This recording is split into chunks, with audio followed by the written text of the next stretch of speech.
अस्सलामुअलैकुम नाज़रीन, आप देख रहे हैं पीसी वर्ल्ड न्यूज़। ईद मिलादुन्नबी सल्लल्लाहु अलैहि वसल्लम के सिलसिले में जामिया मस्जिद सफ़ीना मुहम्मदी सतियाना रोड से एक अजीमुल शान रैली का इनेकाद किया गया। हमारे सिटी रिपोर्टर मिर्ज़ा हारून की तफसीलात के मुताबिक अजीमुल शान रैली की क़यादत अल्लामा खिज़र हयात कारी मोहम्मद नईम कारी अहमद हसन साबिक़ कौंसलर राना खालिद महमूद ने की। अजीमुल शान रैली में ताजर हज़रात की कसीर तादाद ने भी शिरकत की।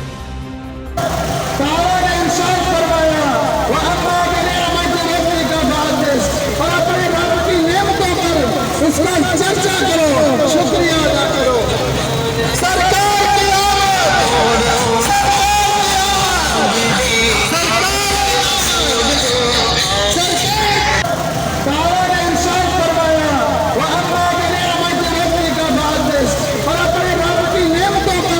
इसका चर्चा करो,